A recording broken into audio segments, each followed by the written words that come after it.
For 41 years, I've carried a name in my head that could unravel everything we think we know about this continent. I'm 68 now, diagnosed with stage 4 lung cancer last March, the kind that wraps around your ribs like barbed wire and doesn't let go. And the weight of silence has become heavier than the truth. My doctor, young guy with kind eyes, gives me 3 months, maybe 4 if the chemo works. It won't. I can feel it in my chest every morning, that wet rattle that sounds like footsteps in shallow water. Joseph Whitebear told me that name in the autumn of 1984, 3 days before he died. He made me swear on my daughter's lives I'd never speak it. Melissa was 7 then. Sarah was 5, both living with their mother in a split level in Vancouver after the divorce came through that summer. I swore. God help me, I meant it. But Joe's been gone 4 decades. My daughters are grown with children of their own, and I'm following close behind. The weight of what I know has hollowed me out worse than any cancer could. They say confession is good for the soul. I don't know about that, but I know silence has a weight, and after 41 years, it's crushing. My name is Robert Michael Chen. My father was Chinese American, my mother Irish Catholic, and I spent 30 years with the United States Forest Service before I retired in 2014 with full honors and a plaque that hangs in the ranger station in Packwood. I'm telling you this so you know I'm not some crank, not some Bigfoot enthusiast who spends weekends in ghillie suits hooting at the trees. I was a professional. I was credible. I was the kind of man whose reports were accepted without question, whose testimony in timber disputes carried weight in federal court. I was also the kind of man who didn't believe in fairy tales. October 17th, 1984. Started like any other Wednesday. I remember it was a Wednesday because that was my regular day for trail assessments in the backcountry. The kind of solo runs where you're gone from dawn to dusk with nothing but a map, a radio, and your own thoughts. The date sticks in my memory because I'd circled it on my Snoopy calendar. The one Melissa had given me for my birthday, all dog-eared and coffee-stained where it hung in my trailer. October 17th, trail number 207, maintenance survey. 0600 departure. I woke up at 5:15 a.m. in the small Airstream I was renting outside Randall, Washington. The coffee was Folgers from a red can, brewed in a Mr. Coffee machine that gurgled like it had emphysema. The radio, a wood-paneled Panasonic on the kitchenette counter, was playing Paul Anka's Hold Me Till the Morning Comes on KLOG out of Kelso.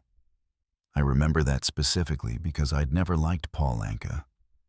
And I stood there in my boxer shorts and undershirt, staring at instant oatmeal and debating whether to change the station or just eat in silence. I chose silence. The news came on at 5:30. Reagan was still in his first term, and they were talking about the Soviets, always the Soviets. Something about submarine detection in the Pacific Northwest. I wasn't really listening. I was thinking about child support, about the payment I'd mailed on Monday and whether it had cleared, about whether I'd remembered to put the stamp on right side up like Sarah insisted made it go faster. 7-year-old logic. God, I missed them. By 6:00 a.m., I was in my truck. A 1981 Chevy Blazer K5, forest green with a white top. Forest Service decals on both doors. I'd bought it used from the motor pool in '83, and it ran like a sewing machine. Steady, reliable, unglamorous. The odometer read 47,242 miles. The radio was stuck on KZL 96.1, the classic rock station out of Eugene, which suited me fine. The heat didn't work great, and the passenger window didn't roll down all the way, but the four-wheel drive was solid, and the engine never complained. I loaded my gear in the back. A red nylon first aid kit, standard Forest Service issue, packed with gauze, iodine, aspirin, and a snakebite kit I'd never had to use. A Coleman steel thermos full of coffee, a Motorola walkie-talkie charged and clipped to my belt, my .357 Magnum Smith & Wesson revolver in a leather holster, required equipment for solo backcountry work. We'd had cougar problems that year. A topographical map of the Gifford-Pinchot National Forest folded in a waterproof case. 2 peanut butter sandwiches in wax paper. And a yellow legal pad for notes. The drive from Randall to the trailhead took an hour and 20 minutes. Most of it on Forest Service roads that were more suggestion than pavement. I passed maybe 3 other vehicles the whole way. A logging truck heading south with a full load of Douglas fir, a Honda Civic with Oregon plates that looked lost, and a forest green pickup that might have been another ranger or might have been a hunter getting an early start on elk season. The radio played Springsteen's Born in the USA. Then Tina Turner's What's Love Got to Do with It? Then something by Duran Duran that I didn't recognize. I sang along when I knew the words. When I didn't, I just watched the trees slide by. Endless Douglas fir, western red cedar, hemlock so tall they looked like they were holding up the sky. The smell through the vents was what it always was in October. Wet earth, decomposing pine needles, the mineral scent of volcanic soil that still carried a memory of Mount St. Helens 4 years after she'd blown her top. It was 7:23 a.m. when I reached the trailhead. I checked my Timex. The air was cold enough that I could see my breath, 38 degrees according to the thermometer clipped to my rearview mirror. The sky was overcast, that flat gray that promises snow but hasn't committed yet. I could smell it coming. That peculiar brightness in the air that means precipitation within 6 hours. I radioed in my position to the district office in Packwood. Chen, Trail 207 assessment, 14 miles southeast of Marble Mountain. Estimate returned by 1700 hours. Over. Static, then Rita's voice. She was the dispatcher, a woman in her 50s who'd worked the desk longer than I'd been alive. Copy that, Robert. Weather's supposed to turn by afternoon. Watch yourself. Over. Will do. Over and out. I remember pausing before I got out of the truck, finishing the last of the coffee in the thermos, the metal hot against my palms. I was thinking about nothing in particular.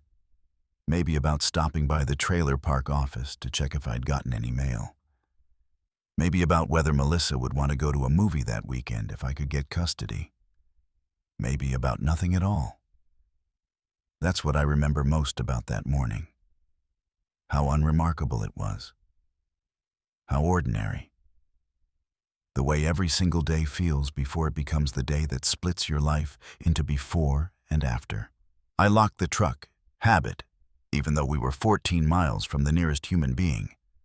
Shouldered my pack and started up trail number 207 with the confidence of a man who'd walked these mountains for 27 years and thought he knew everything they had to teach him. I was wrong. The smell hit me first. I'd been hiking for 3 hours, making good time despite the grade. The trail switchbacked up through old-growth forest, the kind where the canopy is so thick that noon looks like dusk and the silence is almost physical. I'd stopped twice, once to check a drainage culvert that had been reported as blocked, once to eat one of my peanut butter sandwiches while sitting on a boulder and watching a Clark's nutcracker scold me from a branch. The smell reached me at approximately 10:47 a.m., just as I rounded a switchback where the trail cut close to a steep embankment on the left side. It wasn't a smell you could ignore. It wasn't subtle. My first thought was, dead elk. Something big had died nearby, probably in the last 2 or 3 days, and the decomposition was well underway. But that wasn't quite right.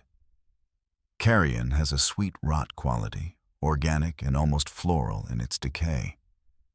This was different, sharper. There was musk in it. Wet dog, maybe, or bear den. And something else underneath that made my hindbrain light up like a switchboard. Copper, like old pennies or blood. And earth, fresh-turned earth, the mineral smell of soil that's been disturbed. And something else I couldn't name, something that smelled wrong in a way I couldn't articulate. I stopped walking. The forest was silent.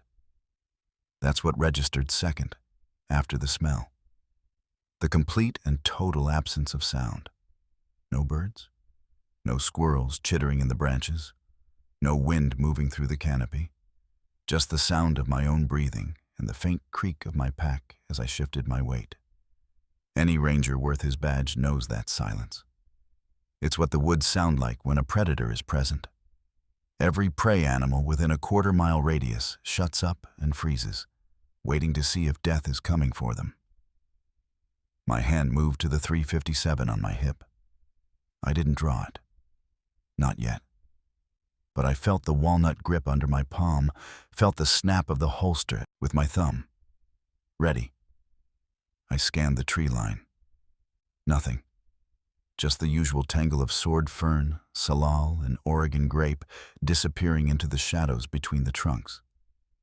Then I heard it. Breathing. Deep, rhythmic. The sound of something large pulling air in and out of its lungs with effort, like a man who'd just finished running a mile. It was coming from down the embankment, maybe 40 or 50 feet below the trail where the ground dropped away sharply. My heart was hammering now. I could feel it in my throat, in my ears, in my fingertips. Adrenaline does funny things to time, stretches it out like taffy so that seconds feel like minutes. I was aware of every sensation, the weight of my pack, the sweat cooling on my back, the way my breath was coming faster and shallower despite my attempts to control it. I took 3 steps toward the edge of the embankment, slowly, carefully, making as little noise as possible. And that's when I saw the truck. It was about 40 feet down, nose first into a cluster of young alders, the back end tilted up at a 45-degree angle. An old Ford pickup, 70s vintage, once orange but now faded and rust-pocked. The driver's side door was crumpled inward, the windshield a spiderweb of cracks. It had clearly gone over the edge and rolled. There were gouges in the hillside where it had tumbled, broken branches, displaced rocks. The breathing was coming from near the truck. I should have radioed it in immediately. That was protocol.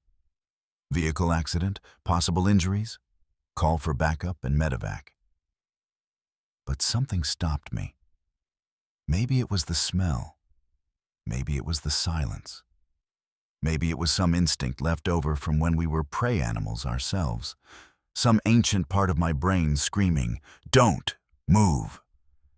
I crouched at the edge of the embankment, one hand on a Douglas fir sapling for balance, and looked down. The first thing I saw was the tracks.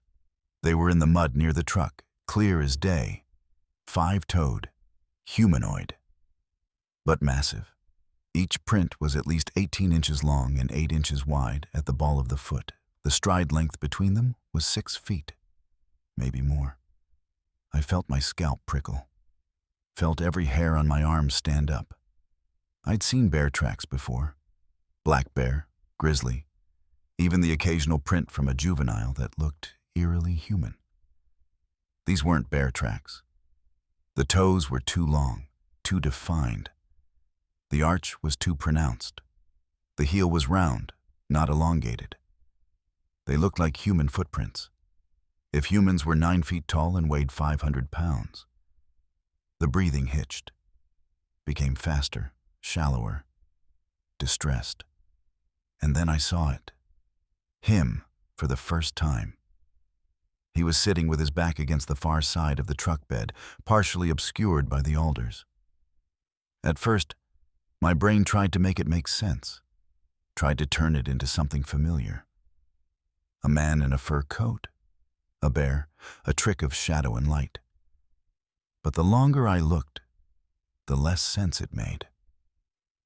He was massive, easily 9 feet tall, even sitting down, with shoulders so broad they looked like they'd been drawn by someone who'd never seen actual human proportions. His body was covered in dark reddish-brown hair. Not fur exactly, more like thick, coarse hair, like a horse's mane.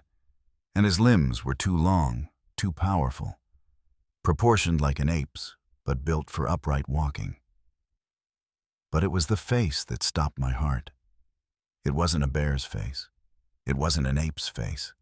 It was somewhere in between, a mixture of human and gorilla that shouldn't exist outside of evolution textbooks. Broad, flat nose, heavy brow ridge. But the eyes were looking right at me, and they were intelligent. I've seen a lot of animals in my time.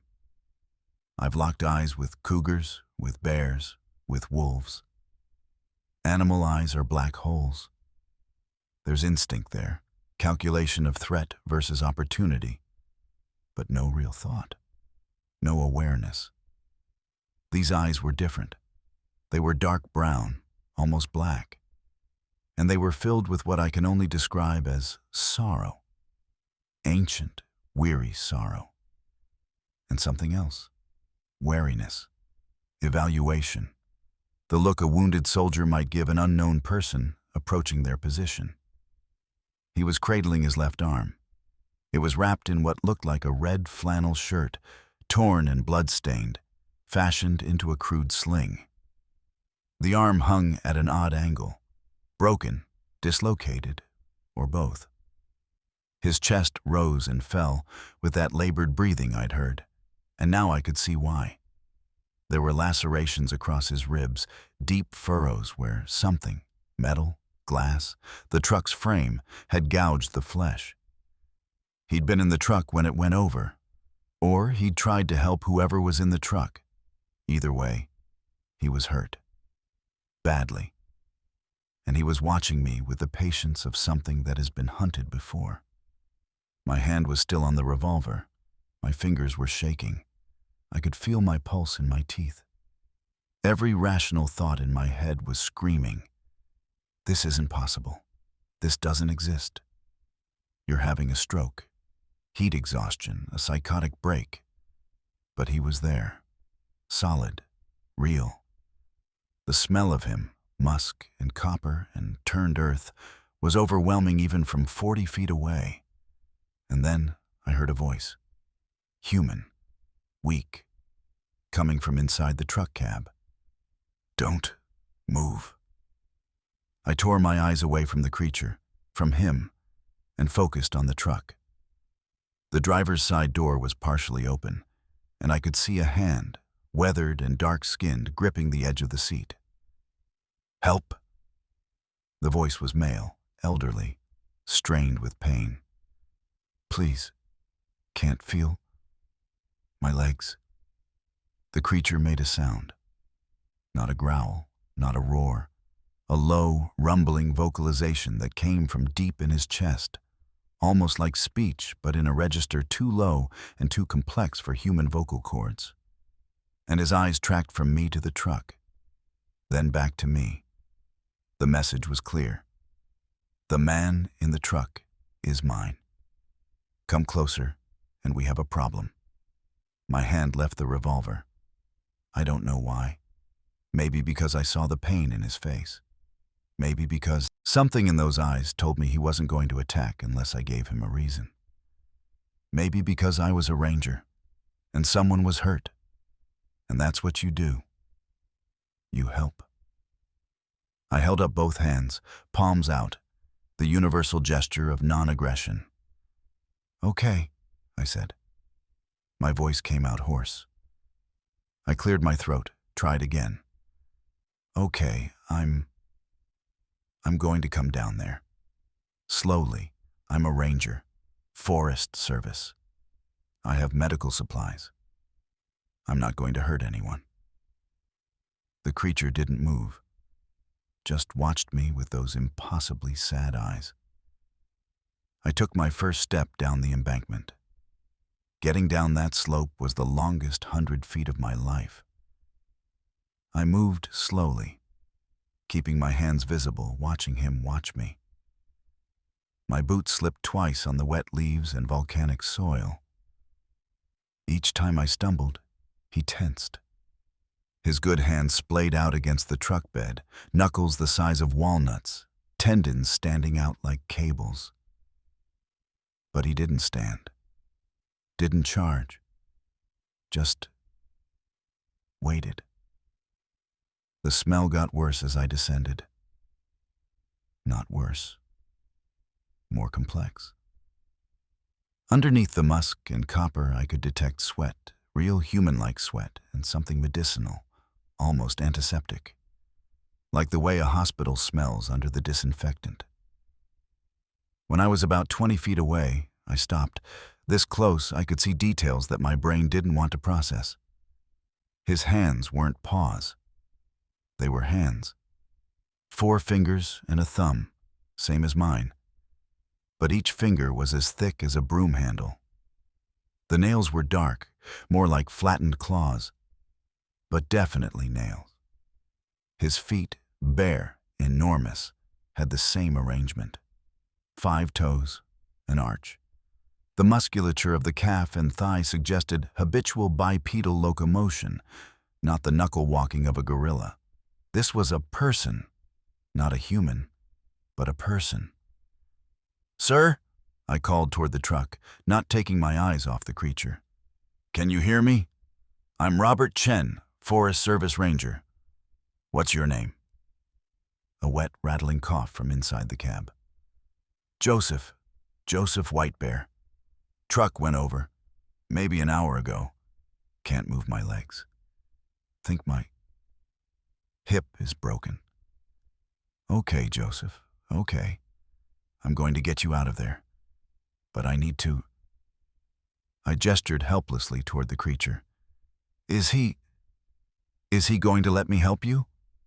Another cough. Then, incredibly, Joseph laughed. A pained, breathless sound. Asked him the same thing about you.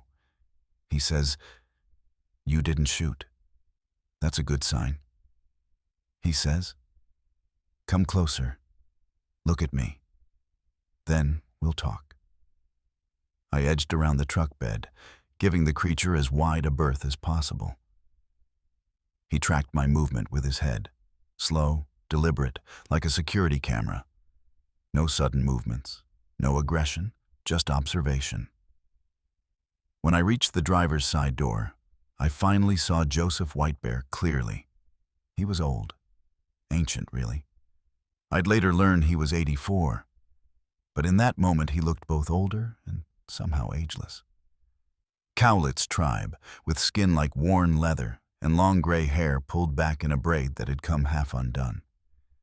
He was pinned from the sun, waist down by the collapsed dashboard, his legs twisted at angles that made my stomach lurch.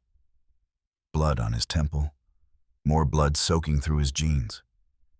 But his eyes were clear, sharp, and they were looking past me toward the creature with something that looked almost like affection. "He's been trying to pull me out," Joseph said quietly. "Spent the last hour trying, but his arm's broken. Can't get leverage." I glanced back. The creature was still sitting, but now I could see the tracks in the mud more clearly. He'd been circling the truck, trying different angles. The flannel shirt wrapped around his arm, that was Joseph's. I could see the collar, the buttons. "You gave him your shirt," I said. "He needed it, more than me. That arm, compound fracture. Bone came through the skin. I know, field medicine. Did what I could." My mind was reeling. "Mr. Whitebear, what is he?"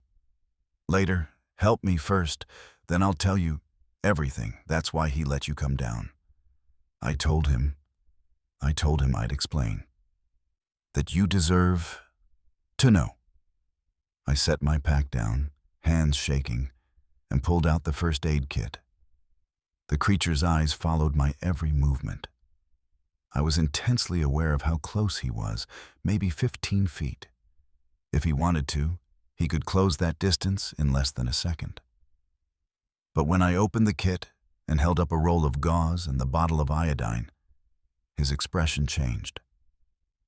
It's hard to describe. His face wasn't mobile the way a human face is.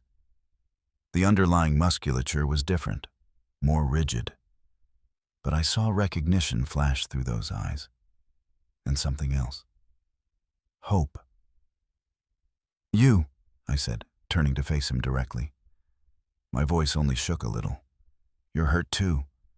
After I stabilize Joseph, I can take a look, if you want." Joseph translated, not in English.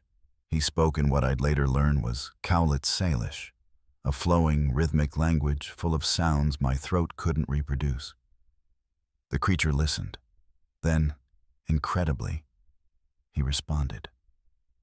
The vocalizations were deep, resonant, more complex than any animal sound I'd ever heard. There were clicks in there, glottal stops, variations in pitch and rhythm that carried meaning.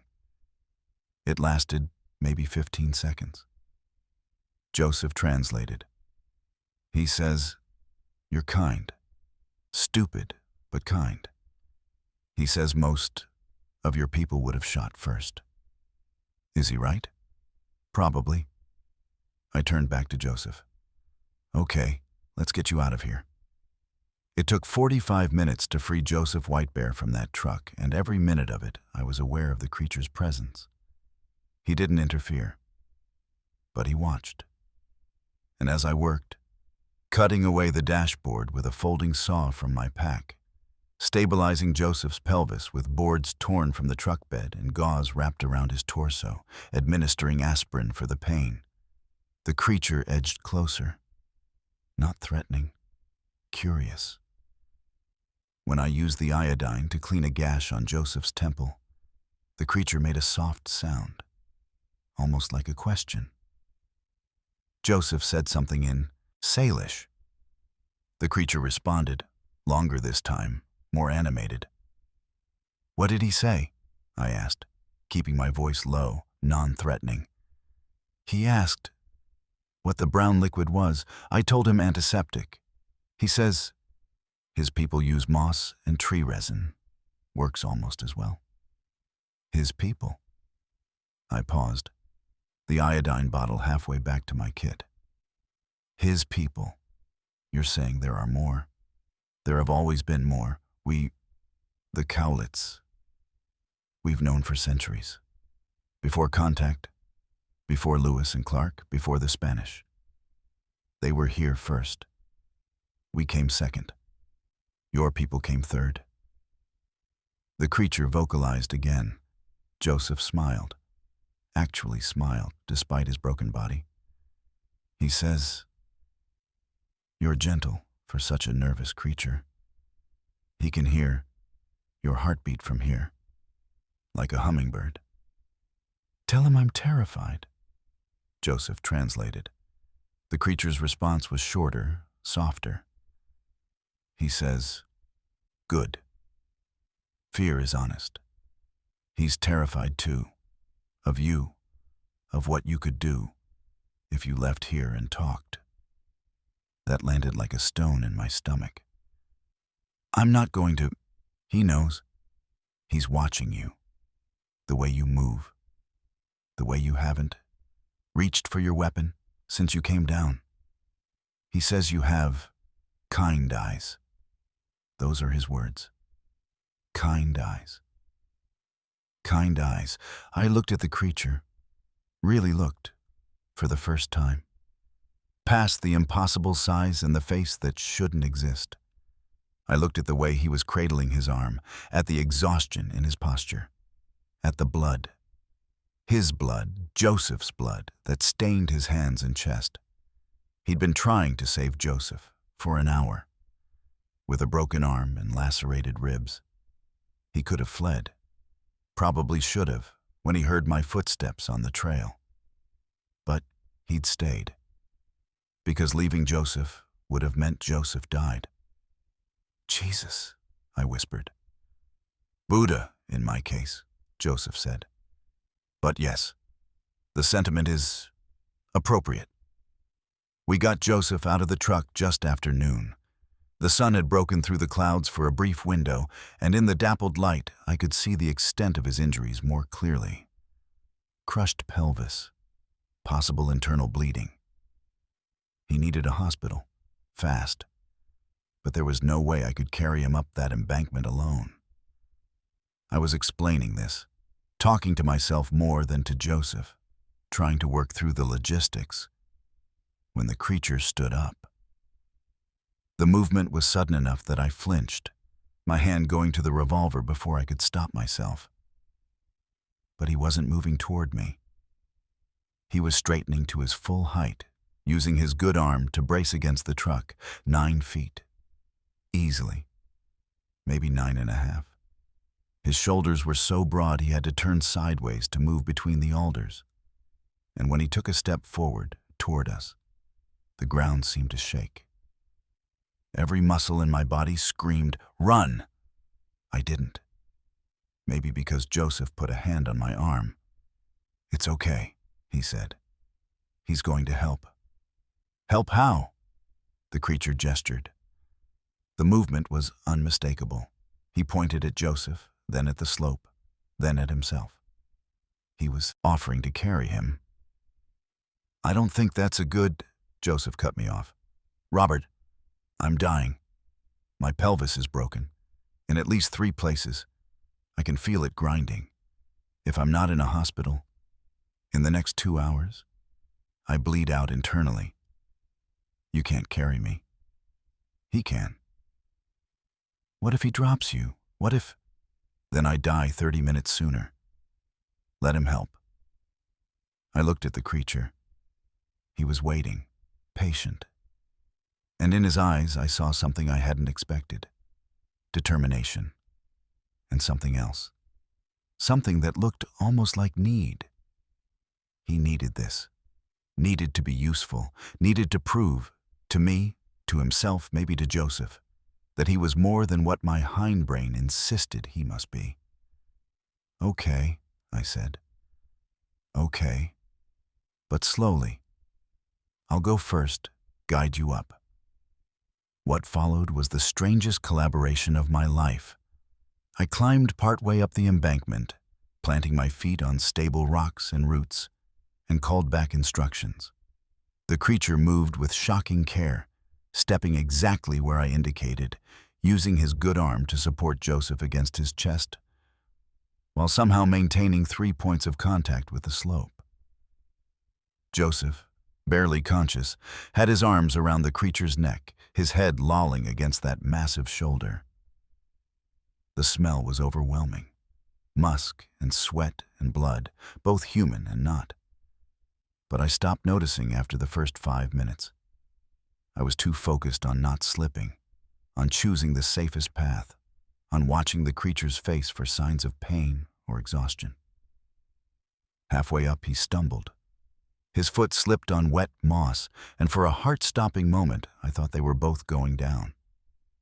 But he caught himself, his good arm shooting out to grab a tree trunk, muscles cording under the hair. He froze there, breathing hard, and looked up at me with an expression I recognized. Panic. Fear. The same look anyone has when they're holding something precious and fragile, and they almost dropped it. "You're okay," I said. "You've got him. Just 2 more minutes. You're doing great." I don't know if he understood the words, but something in my tone reached him. He took a breath, that deep, shuddering breath of someone steadying themselves, and kept climbing. When we reached the trail, I helped lower Joseph onto flat ground. The creature stepped back immediately, putting distance between us, his chest heaving. The broken arm was clearly causing him agony. I could see fresh blood seeping through the flannel shirt. Joseph was fading fast. His skin was gray, his breathing shallow. "We need to get him to my truck," I said.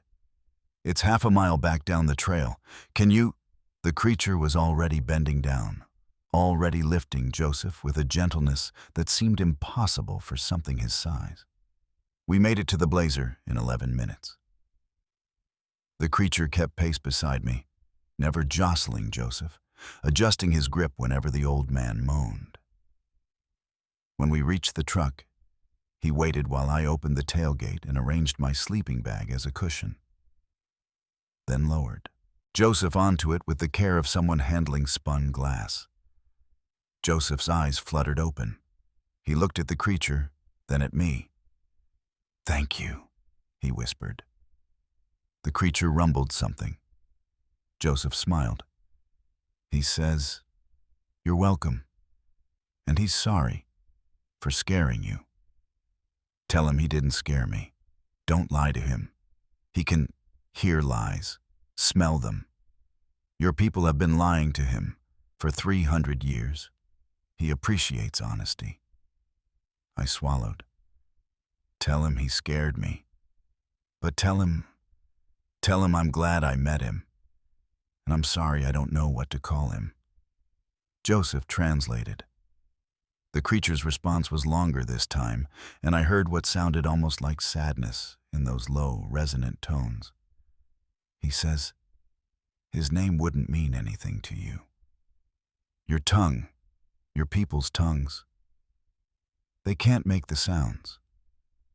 But in our language, the Cowlitz language, we call his people Tsemekwes. It means the forgotten ones, or those who were here first. The forgotten ones. I looked at him, really looked at him, at the intelligence in his eyes, the exhaustion, the wariness that came from a lifetime of hiding. And something in my chest cracked open. "I won't forget," I said. "I promise you, I won't forget." The creature held my gaze for a long moment. Then he nodded. A very human gesture, deliberate and clear. And without another sound, he turned and vanished into the forest. I drove like hell for the ranger station, one hand on the wheel, the other on the CB radio, calling ahead for medevac. The helicopter met us at the Randall Airport 32 minutes later. By that point, Joseph had lost consciousness, and I'd used every piece of gauze in my kit trying to slow the bleeding. The paramedics loaded him onto a stretcher, started an IV, asked me rapid-fire questions. What happened? How long ago? Any head trauma? Was he conscious? I told them the truth. Elderly man, truck accident, went over an embankment, trapped for at least an hour before I found him. Compound pelvis fracture, possible internal bleeding, lacerations. I didn't tell them about the creature. I didn't tell them about Tsemekwes. The helicopter took Joseph to St. John Medical Center in Longview. I followed in my truck, still wearing clothes stained with his blood, my mind racing. What I'd seen wasn't possible. But it had happened. I'd touched him, smelled him, watched him move, watched him think. I'd seen pain in his eyes, compassion, intelligence, and fear. God, the fear.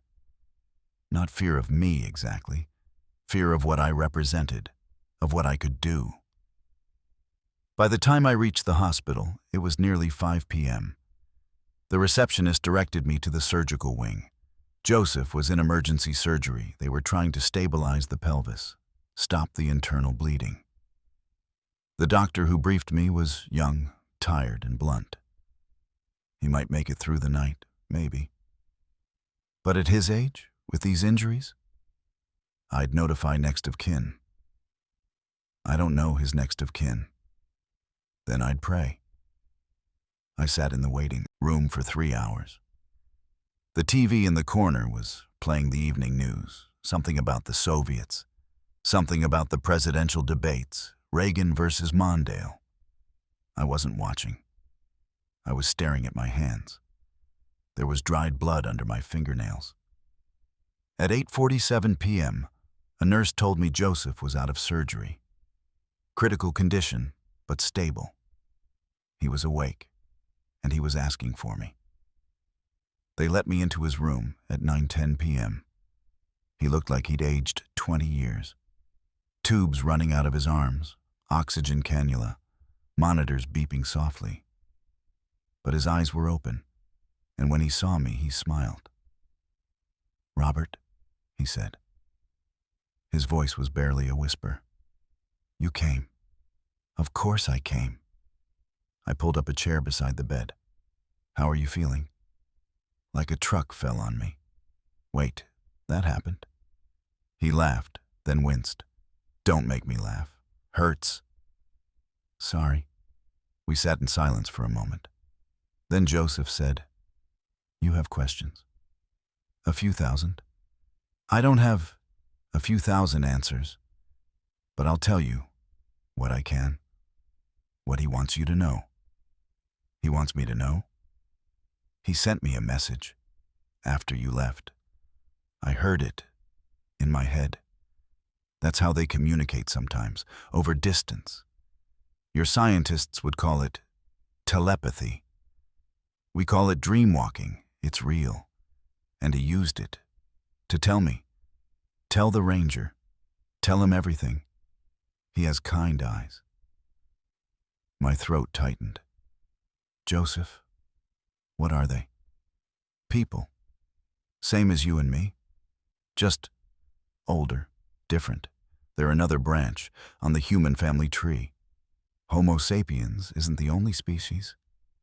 Of Homo that survived, we're just the only ones who stopped hiding." I'd had 4 hours to prepare for this conversation, and it still hit me like a freight train. How long have they been here? Longer than us. The archaeological evidence, if you know how to read it, suggests 500,000 years, maybe more. They were here when the glaciers covered everything. They were here when the glaciers retreated. They were here when my ancestors crossed the Bering Land Bridge. 14,000 years ago. Why haven't we found bodies? Bones? Skeletons? Joseph's smile was sad. "We have. Dozens, maybe hundreds. Your scientists called them Gigantopithecus, Meganthropus, Paranthropus. They filed them away as extinct apes, evolutionary dead ends. They never considered that some of them might still be alive. And when they do find recent remains, your government takes them, confiscates them, buries the evidence, literally and figuratively." I sat back in my chair. "The government knows." "Oh, yes. They've known since at least the 1920s, maybe earlier. There was an incident in 1924. Ape Canyon, near Mount St. Helens. St. Helens. Miners reported being attacked by mountain gorillas. It made the papers. But it wasn't gorillas, and the attack was retaliation. The miners had shot and killed a juvenile Tsemekwes the day before. The family came for revenge. Jesus Christ. The government sent people to investigate, found the body, found evidence of a whole population living in the caves. And they made a choice. Suppress it. Deny it. Classify it. Because acknowledging them would mean renegotiating everything. Land rights, resource extraction, the entire mythology of manifest destiny. Joseph coughed, a wet, painful sound. I offered him water. He sipped it slowly, then continued. In the 1950s, they captured a breeding pair. Nevada, I think, or New Mexico. Somewhere remote. Tried to study them. Tried to get them to reproduce in captivity. It failed. The female died within 6 months. The male killed himself. bashed his head against the concrete until he cracked his skull. Your scientists dissected them, learned everything they could, then classified the findings. Top secret. How do you know all this? Because my family has been the liaison for generations. The Cowlitz, the Yakima, the Kinol. We've known about them forever. We have agreements, treaties, informal, oral, sacred. We don't hunt them. They don't interfere with us. We keep the secret together. Why? Because revealing them would mean extinction. Your people, he stopped, corrected himself. Our people, humans. We're not good at sharing. We're not good at coexisting with intelligence we don't control. The Tisameques learned this the hard way. 300 years ago, there were thousands of them. Now there are maybe a few hundred, scattered, hiding, dying out. From what? Despair. The word hung in the air between us. They're watching the world end, Joseph said quietly. The forests they protected for 500,000 years, clear-cut in decades. The salmon runs they followed, dammed and poisoned. The silence they cherished, filled with highways and helicopters. They've decided to let themselves fade away because they can't stop it, and they can't bear to watch. I thought of those eyes, that ancient sorrow. The one I met today, I said. Is he dying? Not yet. But he's given up. He was traveling alone, looking for a place to die in peace. That's why he helped me. One last act of kindness before the end. Does he have family? Had a mate, 3 children. They died in a wildfire, started by loggers, 1978. He's been alone since. The grief was overwhelming. I put my head in my hands. Robert, Joseph's voice was stronger now, urgent. He wanted you to know this. Wanted someone outside our tribes, outside the government, to know the truth, because he's tired of hiding, tired of the lie. He thinks, maybe if more humans knew, maybe things would change. Maybe you would choose differently. Choose what? Whether to protect them, or to finish what your ancestors started. We talked for another hour. Joseph told me about the agreements, the informal network of indigenous communities and Forest Service rangers who quietly protected the Tisameques. He told me about the government surveillance, the classified files, the ongoing policy of denial and suppression. He told me the name the creatures called themselves. Not Sasquatch, not Bigfoot, but something in their own language. A word that combined sounds no human throat could make, but that translated roughly to the quiet people, or those who remember. And he told me why they would never reveal themselves voluntarily. They know what happened to every other intelligent species that came into contact with Homo sapiens, Joseph said. Neanderthals, Denisovans, Homo erectus, extinction, assimilation, genocide. The Tisameques survived because they learned to hide, and they're still hiding because they know it's the only way. At 10:30 p.m., Joseph started fading. The nurse came in and told me visiting hours were over. I stood to leave.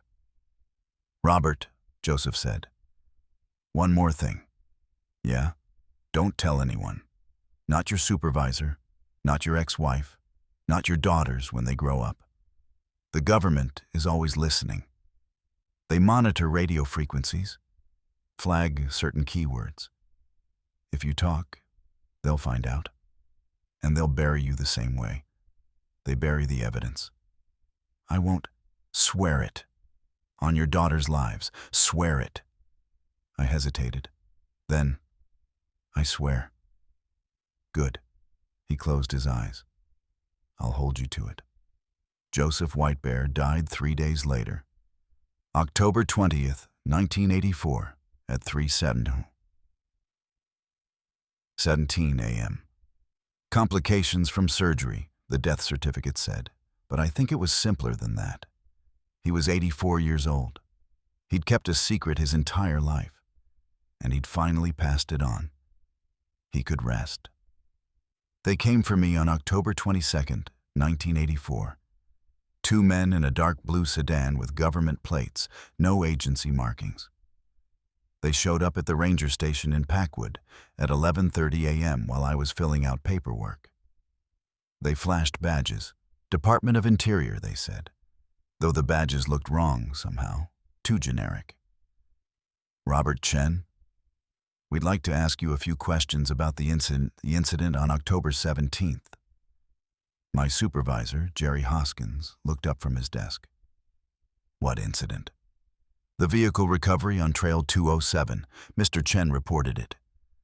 We're following up. Jerry waved me into the conference room. Keep it quick. He's got afternoon patrols.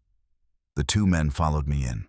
One was maybe 40, with the kind of face you forget 5 minutes after seeing it. The other was older, graying at the temples, with eyes like a raptor. He did the talking. Mr. Chen, we've reviewed your report. You stated you found an elderly man, Joseph Whitebear, trapped in an overturned vehicle. You rendered aid and called for medevac. Is that correct? Yes. And you were alone on the trail? Yes. You didn't see anyone else? Any hikers, hunters, campers? No. Any animals? Wildlife? My heart was hammering. Nothing unusual. Why? The older man smiled. It didn't reach his eyes. Just being thorough, Forest Service protocols. You know how it is. They asked more questions. How long was I at the scene? What exactly did I do? Did Joseph say anything? Did I notice anything strange? I stuck to my story. Truck accident, 1 victim, routine rescue. They asked to see my radio logs, my written report. They photographed my notes. The younger one asked if I'd taken any pictures. I said no. He seemed relieved. After 30 minutes, they stood to leave. The older one handed me a business card, plain white, just a phone number, no name. If you remember anything else, give us a call. Will do. At the door, he paused. Mr. Chen, one more thing. We reviewed the site this morning. Very steep embankment, heavy undergrowth. Must have been difficult to get Mr. Whitebear up to the trail by yourself. It was. You must be stronger than you look. Adrenaline. He nodded slowly. Adrenaline. Right. Then he left. I sat in the conference room for 10 minutes after they were gone, my hands shaking. They knew. Not the details, maybe. But they knew something had happened. And they were watching. Joseph's funeral was held on October 27th, 1984, on Cowlitz tribal land south of Toledo. I attended in civilian clothes, sitting in the back, trying to be invisible. There were maybe 60 people there. Family, friends, tribal elders. A Catholic priest gave the eulogy. Joseph had converted in his 30s, though he'd never stopped practicing the old ways. The coffin was cedar, handmade, carved with traditional designs. I didn't speak. I barely moved. But I watched. And I saw them. They were at the tree line, maybe 200 yards from the gathering, shadows among the Douglas firs. At first I thought I was imagining it, grief and fear playing tricks on my eyes. But as the ceremony ended and people began to disperse, I saw them more clearly. 6 of them, maybe 7. Tall figures, too tall to be human, standing perfectly still among the trees, watching, mourning. No one else seemed to notice, or maybe they did, and like me, they said nothing. After the burial, Joseph's grandson approached me. He was maybe 19, wearing a black suit that looked borrowed. "You're the ranger," he said. "Yeah. Grandfather told me about you before he died. He said you met one of them." I didn't answer. Couldn't answer. "He said to tell you they remember. They always remember who shows kindness, and they'll be watching to see what you do next." "What am I supposed to do?" The kid smiled. It was Joseph's smile, sad and knowing. "Keep the secret. That's all. Just keep the secret." He walked away. I drove home, and I kept the secret. The pressure came slowly. In early November, I received a phone call. No name, just a voice. "Mr. Chen, this is a courtesy call. We understand Joseph Whitebear spoke with you before he died. We'd like to know what he said. He thanked me for helping him. That's all." "Nothing else?" "Nothing else." A pause. "Good. We'd like to keep it that way, for your sake." The line went dead. In December, 2 different men visited my trailer. They were more direct. They had a non-disclosure agreement, 30 pages of dense legalese about classified information and national security interests. They explained that Joseph Whitebear had been a person of interest in an ongoing investigation. Anything he told me was classified. I needed to sign. And if I don't? The older one, a different older one, they kept switching the personnel, leaned back in his chair. "Mr. Chen, you're divorced. Joint custody of 2 daughters. Your ex-wife has been questioning the custody arrangement, hasn't she? Claiming you work too much. Claiming the girls aren't safe in a trailer park." My blood went cold. Now, we wouldn't want that custody hearing to go badly. We wouldn't want anyone to raise questions about your stability, your judgment, your fitness as a parent. Are you threatening me? We're offering you protection. Sign the NDA. Keep the secret. Everyone's happy. Your job is secure. Your pension is secure. Your daughters stay in your life.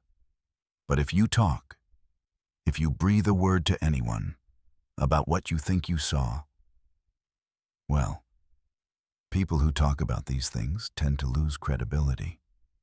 Jobs, families. Sometimes they end up in psychiatric facilities for their own safety. I signed. For 41 years, I kept my promise. I stayed with the Forest Service, worked the same trails, the same mountains. I saw them 3 more times over the years, always at a distance, always alone, always watching. They never approached, but they never forgot. Once, in 1997, I found a cairn. 3 stones stacked on a boulder near where I'd first encountered them. On top was a small carving, wood, shaped like a bear, Cowlitz art. Joseph's grandson, maybe, or someone else who knew. I took it home. It sits on my mantle still. In 2003, I saw one up close. I was on a solo patrol, 62 years old, and thinking about retirement. He stepped out of the tree line about 50 yards ahead, watched me for maybe 30 seconds, then vanished. But before he left, he nodded. That same deliberate, human gesture. They were still there, still watching, still remembering. In 2014, I retired. 30 years of service, full pension, a plaque, a handshake from the regional director. I moved to Longview, bought a small house, tried to be a normal grandfather. I couldn't talk about it. Not to my daughters, who grew up and had children of their own. Not to my friends. Not even to my second wife, who divorced me after 5 years because I kept too many secrets. The weight of it was crushing. On October 17th, 2024, exactly 40 years after I met Joseph Whitebear. I was diagnosed with stage 4 lung cancer. The doctor gave me 3 months, maybe 4. I'm writing this in December. The chemo didn't work. I can feel the tumor now, every time I breathe. It's wrapped around my ribs like a vine. I have maybe 3 weeks left. And last week, I saw him again. It was early evening, October 29th. I was at the hospice in Longview, sitting by the window, watching the sun set through the Douglas firs that border the property. The hospice backs up against a greenbelt, 50 acres of forest that somehow survived development. A miracle in this part of Washington. I saw movement at the tree line. At first I thought it was a deer. Then I thought it was a person.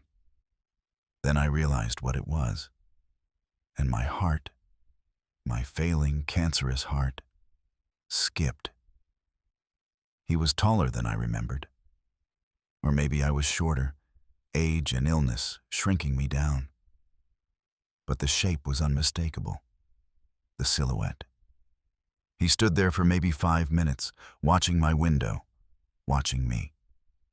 Then he raised one hand. Not a wave, not goodbye, something else. Acknowledgement, respect, maybe forgiveness. And then he was gone. I've been thinking about that moment every day since, about what it meant, about why he came. I think he was saying, I see you, I remember you, and thank you. Thank you for not shooting. Thank you for helping Joseph. Thank you for keeping the secret. Thank you for 40 years of silence. But I'm tired of silence. Joseph Whitebear is dead. The men who threatened me in 1984 are dead or retired. The NDA I signed is 40 years old, buried in some classified file cabinet in some government building I'll never see. What can they do to a dead man? So I'm breaking the agreement. I'm telling you this story. Not with Joseph's full permission. He made me swear, and I broke that oath by writing this. But with the permission of the one who matters most. The creature I met on October 17th, 1984. The one Joseph called Tsemekwes, the Forgotten Ones. The one who saved Joseph's life, despite his broken arm and his lacerated ribs and his species' well-earned fear of humans. The one with kind eyes. I won't write the name Joseph told me, the name they call themselves in their own language. Names have power, Joseph said, and I believe him. That name is theirs, not mine to give. But I'll tell you this. They're real. They're people. And they're dying. Not from disease, not from predation, from despair, from watching us destroy in decades what they protected for 500,000 years. From knowing that revealing themselves would mean extinction, and hiding means watching the end alone. Joseph told me they're down to a few hundred, maybe less now, 40 years later. Scattered across the Pacific Northwest, the Rockies, the Appalachians, anywhere there's still wilderness deep enough to hide in. They have their own language, their own culture, their own history that stretches back before the pyramids, before agriculture, before writing. And we're erasing them through indifference. The government knows. They've always known. They have bodies, evidence, decades of classified research. They keep it secret because revealing it would require change. Would require us to question manifest destiny, to acknowledge that we're not the only intelligent species on this continent, to share resources and land and power. It's easier to deny, to classify, to threaten, to let them fade away in silence. I'm telling you this because I have nothing left to lose. I'm 68 years old. I'm dying. My daughters are grown. My career is over. The government can't hurt me anymore. But more than that, I'm telling you this because I think he wants me to. That creature standing at the tree line last week, he could have stayed hidden. He'd stayed hidden for 40 years. But he came out. He showed himself. He raised his hand. He was saying, "Tell them. Tell them we exist. Tell them we're here. Tell them we remember. Tell them that once, in 1984, a human made a different choice. A human looked at one of us and saw a person, not a monster. A human chose kindness over fear. Tell them it mattered. I don't expect you to believe me. I barely believe it myself. And I was there. I have no proof, no photographs, no DNA samples, no bones. Just my word. The word of a dying old man with nothing to gain and everything to lose. But if you've read this far, maybe you're curious. Maybe you're open to the possibility. Maybe you've had your own experiences in the woods that you can't explain. So here's what I ask. If you go into the forests, the deep forests, the old growth places that haven't been logged yet, go with respect, with humility, with kindness. Don't go looking for them. They don't want to be found. But if you're quiet enough, still enough, patient enough, if you go alone and you go with good intentions, sometimes they'll let you know they're there. A feeling of being watched, a smell on the wind, a sound that doesn't quite fit, and if you're very lucky, if you're very kind, you might see them. Just for a moment, just long enough to know. They're real, they're here, and they're still hoping, despite everything, despite centuries of genocide and lies and broken promises, they're still hoping that maybe, just maybe, one more human will look at them and see what I saw. Not a monster, a person. My name is Robert Michael Chen. I was a United States Forest Service Ranger for 30 years, decorated, respected, credible. On October 17, 1984, on trail number 207 in the Gifford-Pinchot National Forest, I met one of the Tisameques, the forgotten ones, the people who were here first. I helped him save a man's life. He showed me kindness, intelligence, and grief. And for 41 years, I kept his secret. But now I'm dying, and silence is a luxury I can no longer afford. This is my confession, my testimony, my warning. They exist, they're dying, and what we do next, whether we protect them or erase them, that's on us. God forgive me if I'm wrong. But I don't think I am. Robert Michael Chen died on December 28, 2024, at Cascadia Hospice in Longview, Washington. He was 68 years old.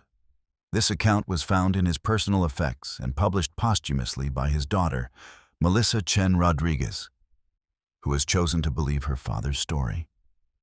If you have information about the Tisameques or wish to contribute to forest conservation efforts in the Pacific Northwest, please contact the Cowlitz Tribal Council or the Ancient Forest Alliance. For Joseph Whitebear, 1900-1984, and for the forgotten ones who remember.